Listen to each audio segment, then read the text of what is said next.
Our guests in this segment are from the Jefferson County Commission. Michael Mood is the Vice President of the Commission. Good morning, sir. Good morning. Cara Keys on the Commission as well. Good morning. You are both first-term office holders, correct? We are. That's correct. Right. Yes. Newly in office, but certainly very busy for first year in office, right? And I know, Mike, your expertise is in firefighting, and Mr. Gilstrap with a lot of experience there. We're going to get to that in a minute because you guys have been very busy with that. Yes, we have. I want to go to the sports complex for a moment here because last week on the program, Eddie Gokenauer and Steve Catlett were in here, the president and vice president of the commission, and broke the news, which was a surprise to us, that Berkeley County has been actively looking into a sports complex. And our first thought was in Jefferson County doing that as well? That seemed to be something that Pasha Majdi was very excited about bringing to Jefferson County. Does the progress of Berkeley County now negate the goal of Jefferson County in doing this, or are you still going to pursue it? Well, I don't think it necessarily negates it. I was on the development authority with the old board that was there when they decided to do the study. And we knew that Berkeley County had been started on a study, didn't know they were this far ahead of it. Mm-hmm. And, Berkeley County is our friends. I, adore the commissioners, and they're doing a great job. So they, Berkeley County Development Authority has stewarded land to pay for itself. And what you're seeing now is them capitalizing from their investments they've made. So they have Tabler Station Road, an industrial park that they've grown with the Berkeley County Development Authority, and they're able to leverage that into land that they already own to potentially build, I think it's 256 acres for a sports complex and commercial area. So I'm happy for them. This is good for our Eastern Panhandle. We're going to have to continue to talk with them and work with them so we're not doing the same things and having collaboration. So very important that we work together. So have you begun to pivot on this project since the Berkeley County announced their progress to think a different way of doing it? I think there may be a little bit of a pivot on it and a different way to do it. Seeing that they're so far ahead in theirs, they still have to work on the financing of theirs to see if they can get it to move forward. Mm-hmm. We are nowhere near where they are. But there may be a little bit of pivot at this point. They're talking about doing, hopefully, a sales tax increment financing plan. Were you looking into something like that as well? I know you said you're not even close to looking at financing, but was that something you were considering as an option? Potentially. The problem with STIF, Governor Morrissey, we had a meeting with him, all the commissioners in the Eastern Panhandle, I guess a few weeks ago now. And he said that the state isn't necessarily supportive of STIFs, and it's not every project is supported. And I think because it all stays in the project, if you have 256 acres, it could be a problem getting support from the state. So, the Berkeley County Commission is going to work with the state on a plan that's successful in the legislature, and we will have to consider that when we're looking at any type of recreational use for Jefferson County. If we want to use a STIF, we have to make sure it's written in a way that would be supported in Charleston and still beneficial to Jefferson County. Did you have land already picked out for a sports complex that you were pretty sure was going to be the site? There's potential areas, but we don't own land like Berkeley County owns. So our Jefferson County Development Authority has built out the Burr Industrial Park, but those were 1+ acre sites for industrial and business development. So we don't have the same type of, we're not along the I-81 corridor. Right. So we have a different embodiment of Jefferson County. We're along 9 and 340. We have no major highway. And so we have a different clientele. We don't have the historic success of a development authority paying for itself and leveraging gains to buy land. But of course, that's something we would like to do. I think, speaking for myself, we came from, I started in November and you started in January, and we've had a lot of chaos in Jefferson County. So we have a lot of things that have been kicked down the cans have been kicked down the sidewalk for decades, but then also the past few years just cleaning up a lot of things. So we need to focus on those priorities and immediate needs. But this is, of course, a a large scale goal that the commission, I think, shares. Correct. Yeah, we did not have a site picked out. And I think we were looking at it a little differently. Instead of JCDA doing it, we were looking at more of a private investor doing it. So could it possibly result in you folks dropping this idea in its entirety? The Berkeley County?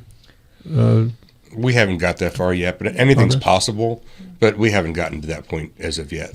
What we do know is that we need increased sports fields for our constituents, so that's something that's constantly being brought up. So we have to, whether that's working with our Parks and Rec, leveraging our resources for that, maybe merging to working with the YMCA on their location with Parks and Rec. Those are easy problems to solve over time. So it's definitely When it came out, it was really kind of interesting to see some of the Facebook replies. When the Berkeley County News came When out? the Berkeley County News came out and that we had been talking about it in Jefferson, very positive. A lot of parents really talking about the need for sports activity places for their kids to go. And very different than what we see when we start talking about businesses coming. Businesses coming, you seem to see their first response, oh, we need to stop that. And this was the polar opposite. So I was quite surprised at that. We had Dan Casto in, along with Liz Ricketts, a week or so ago, and Dan, the vice president of the JCDA, mentioned that, I'm paraphrasing here, and I'm getting the spirit of what he was saying correct, at least anyway, that in regards to the study that was released, he was not necessarily happy with that study or thrilled with the results of that study and its recommendations for a sports complex. Did you have any issues with the study yourselves? I tend to agree with Dan. You do? Yeah. And I actually haven't seen a full copy of it. I do not serve on the JCDA Right. as a liaison. Mike is a backup for Pasha, and so they've been able to look at those in the Jefferson County Development Authority meetings. But from what Dan Casto is a land use attorney, he knows what he's talking about. So I do take his opinions to heart. So What was your... You were in agreement with him. Were there some specific issues that study that stood out to you, Mike, as being Question the sufficient? feasibility of it. It's really kind of different than what we had talked about.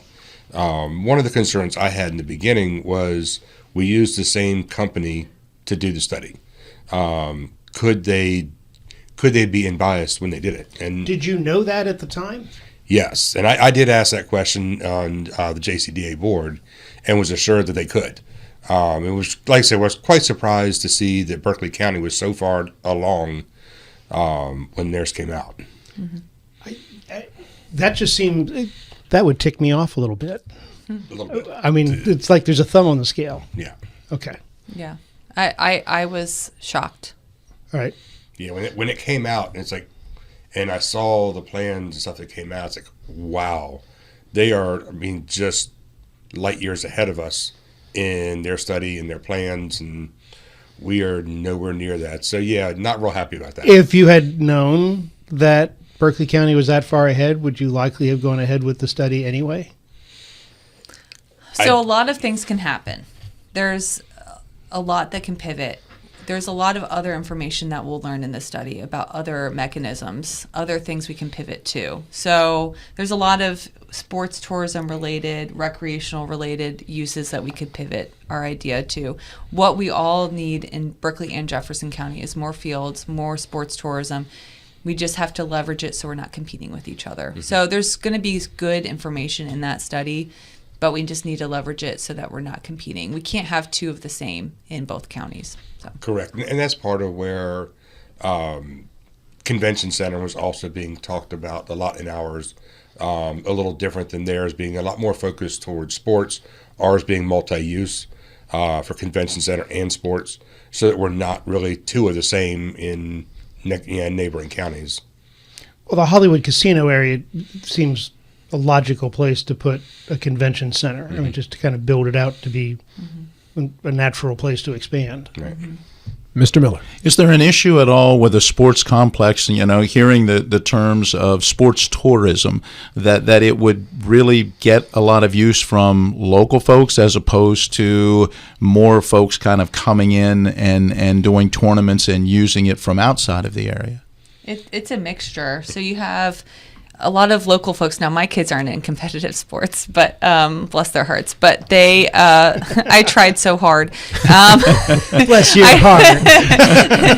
So we'll see with the little two. They're still young. But from what my friends say of their kids who love to do competitive sports, they say that locally in Jefferson County, having to go hours away for these competitive leagues is a huge burden on parents. So yes, it benefits it promotes tourism, people coming here, and it helps our B&O and our hotel, and it brings a lot of other things to the county, but it also provides sports fields for our leagues here. So it's both leveraging 9 to 5 during the week for conference use, evenings for local teams, weekends for big tournaments. So it's a 3-part system that, if done well, would benefit everybody.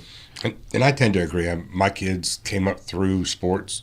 I was very different positions on Jefferson County Little League throughout the years. Saw the travel sports really explode. They have nowhere local to play. So yeah, you'll get some local, but we also traveled a lot for tournaments. And Bridgeport is one of the places that we would go. And if we could have something that closer, that brings a lot of money into the county. Yeah. I've been to Spooky Nook Sports Complex. I don't know if you've heard of that. That's up in Mannheim, Pennsylvania. And I know they have a section of that, which is a gorgeous facility up there, that there is, like physical therapists and, sporting goods and other business type entities that are a part of it as well. Is that something you all were looking at as well? I'm not really sure. We hadn't got that far yet. Okay. Yeah. We're still in very early concept stages. We need to work with Berkeley County. We need to develop a plan that's successful and that is backed by our county. So very early stages, but open to all ideas. So that's a good one. So at this time, you're not ready to say we're not going to pursue this. We're just going to make sure that it's more unique to what might separate us from the one that Berkeley County potentially builds. Yes. Correct, yeah. Yeah, Berkeley County's our friends. We're going to work together on them. And yeah, we're not trying to create a civil war. No, and there's no, they're truly our friends, and they've done a good job, and I can admit that. And Jennifer Smith will be in next, yeah, by the way, good. because we're going to find out the genesis of the whole Berkeley County idea, because it really was a genuine surprise when Steve broke the news last week to us when he was in here. Yeah. Mr. Gilstrap, if you want to ask a few firefighter questions, go right ahead, sir. Well, let's just talk about the situation with Mike Sign to the degree that we can. Personnel matters, really not much we can discuss. Okay, is he still with the county? No, he retired. Okay, so is there a replacement coming, or what's the... There is an acting. John Lyons was the operations commander, and so he is the acting director-in-chief at this point. Maybe tell everybody who Mike Sign was. Well, he was the chief, right? Correct. He was the chief and the director of the ESA. Okay, and the ESA is the Jefferson County Emergency Services Agency. Okay. So it was initially essentially fire rescue chief? Yes. Okay. Correct. So, and Mike, what is your involvement with the fire department in Jefferson County? So I am the volunteer fire chief at Middleway. And have been for? 18 years. 18 years, yeah. Okay. And as a volunteer fire chief, what's the chain of command between you and the county chief? Actually, we are all independent chiefs. We all are our own authority, having jurisdiction with our own box area. So he's essentially just another chief in the county on the fire side. On the EMS side, he is in charge. Okay. And the county has a couple of the companies in the county have rapid response units. Middleway is one of them. They are in charge. They oversee things, and we would be subordinate to them at that point.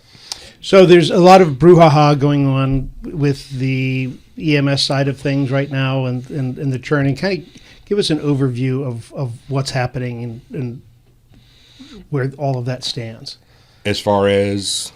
Well, there have been meetings going on at the various firehouses, and yes. What is it that you're trying to find out, and what are you finding from these meetings? That's not just EMS. That's fire and EMS as a whole. The whole, yeah, right. So the previous commission sanctioned a study to look at the future of the fire service in Jefferson County, where we're going, what our needs are going to be, not over the next couple of years, the next 20 years, where we need to be. And that's what we just came out of in meetings with all the fire companies. The previous study that was done through Fitch was done as a polar opposite. There was no input from the fire companies. The fire companies felt very pushed aside, a lot of anxiety over it, and it made for a very rough transition. One of the things I have pushed for is the opposite of that. If we're going to move forward with something, we need to include the volunteers, because the county cannot afford this.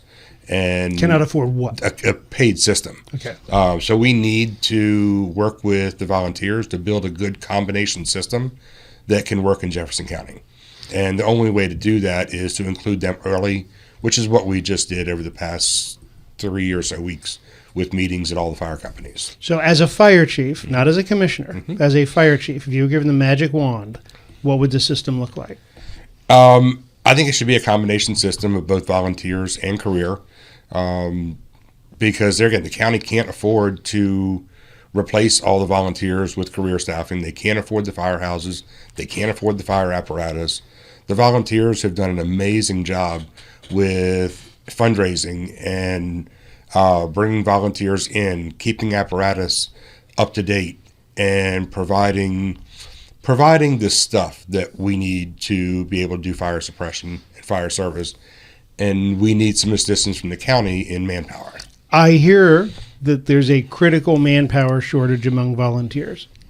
From some stations there is. Okay. And in yours? Mine, I do not. Okay. A lot of it is you've got to change philosophy. And I can tell you I can be very hard-headed, and I was a huge problem in change. And I listened to some of my officers that started bringing studies to me and showing me where what I was doing was not really in the best interest of keeping people and moving forward. And Keeping people among your volunteers? Yes. And at one point, we had a 47% scratch rate. That's 47% of the time we were not going to get out the door when the call came. And we are down now under a 5. And the reason for that is you've got to change, because we're in a new fire service. The people from today are not going to be there for the same reasons that the older people were there 10, 20, 30, 50 years ago. We have very easy ways of keeping them around. Simple things like recognition. Show them shirts, hats, things like that, that just show you care. Show that you want them here. Show that they have a way to grow. We have had people that have come in and have asked questions of, why are you so quick to get us into this? You have the training. Why am I going to hold you back? Let's get you out here. Let's get you cleared, and let's get you driving our apparatus if you can meet the training. So in Jefferson County, how long?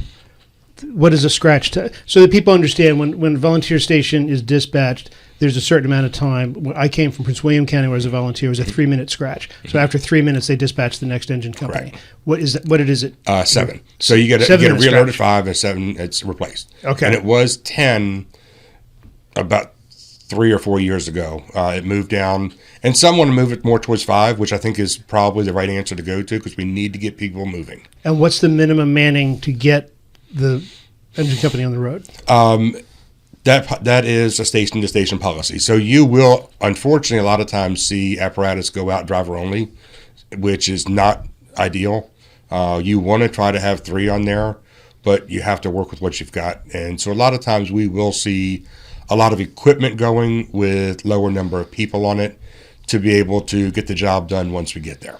Okay, and with paid staff in each station, excuse me, if there were just one paid guy there, even if it was just during the day, or to be augmented by volunteers, or one paid guy to get the apparatus to the incident location, and then volunteers could augment, wouldn't that solve a lot of the problem?